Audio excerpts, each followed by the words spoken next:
Batoh zdvíhame zo zeme cez vystretý chrbát. Pomáhame si položením batohu na koleno. Pri nasádzaní batohu na ramena sa vyhýbame trhavým rotačným pohybom. Batoh nosíme na oboch ramenách.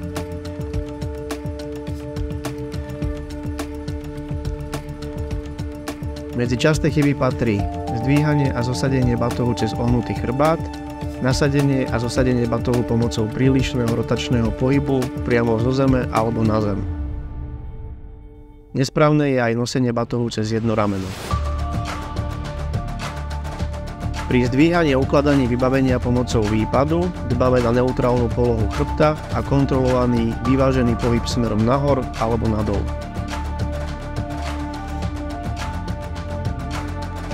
Medzi najčastejšie chyby patrí manipulácia s bremenom cez ohnutý chrbát, nekontrolované spúšťanie na zem.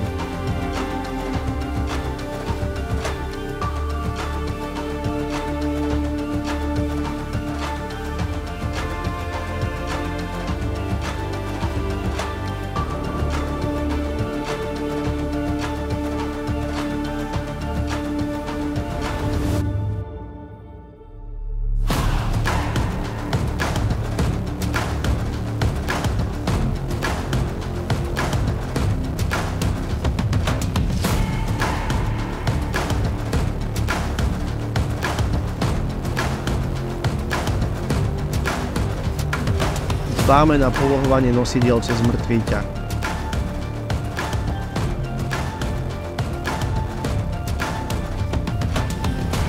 Je potrebné zdvíhať alebo spúšťať nosidlá cez viac úrovní.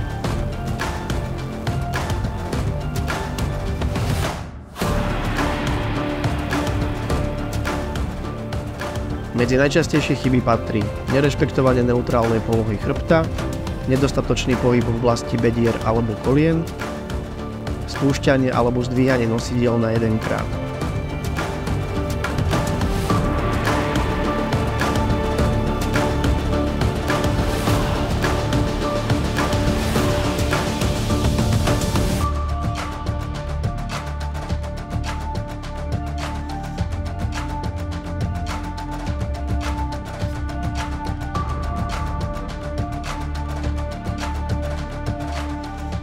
Počas testu je zakázané behanie po schodoch, musí dôjsť ku kontaktu s každým schodom a je zakázané držať sa zábradlie.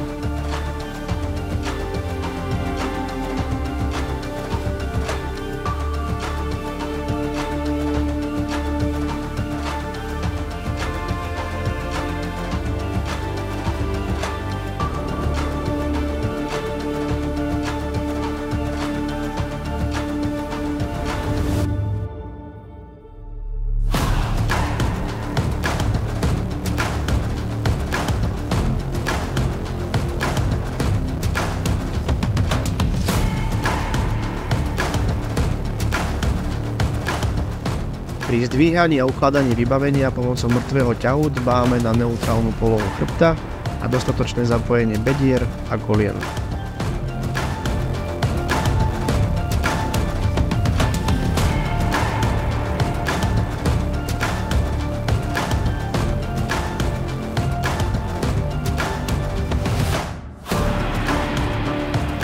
Medzi najčastejšie chyby patrí manipulácia s vybavením cez ohnutý chrbát,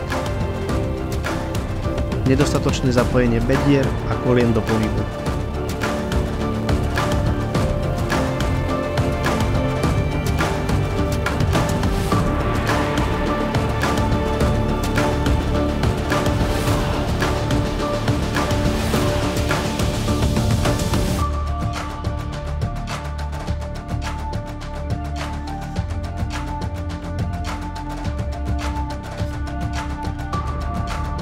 Pacienta postupne poluhujeme z ľahu do sedu. Následne pacienta zdvíhame Rautekovým hmatom technikou mŕtvého ťahu s neutrálnou polohou chrbta. Druhý záchranár zdvíha pacienta v oblasti kolien technikou mŕtvého ťahu s neutrálnou polohou chrbta.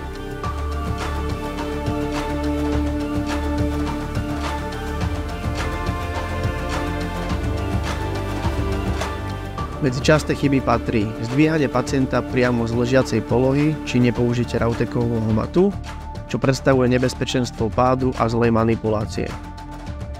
Medzi ďalšiu častú chybu patrí zdvíhanie pacienta cez ohnutý chrbát.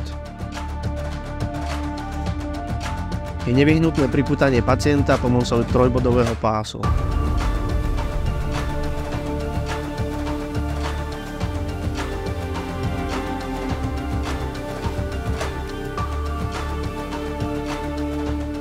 Kardiokreslo zdvíhame a ukladáme s neutrálnou polohou chrbta technikou mŕtvého ťahu. Počas chôdze dbáme na kontrolovaný postup schod po schode. Dbáme na spriamený postoj a počas transportu je zakázané položiť pacienta s kardiokreslom na zem.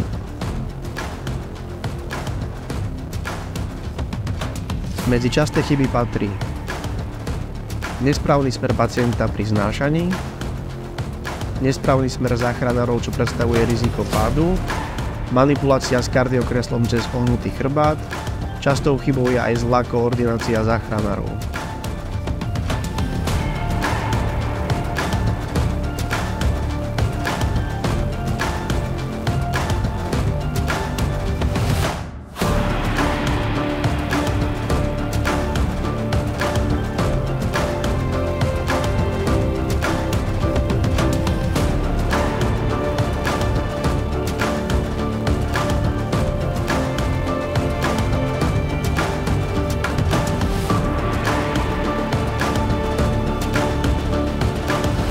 Pacienta uchopíme pomocou Rautekovho hmatu.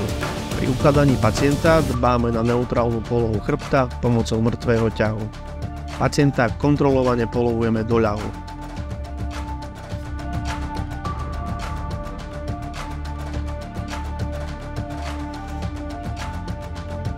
Medzi časté chyby patrí presúvanie pacienta bez použitia Rautekovho hmatu, čo predstavuje nebezpečenstvo pádu a zlej manipulácie, ukladanie pacienta cez ohnutý chrbát a nekontrolované polohovanie pacienta do ľahu.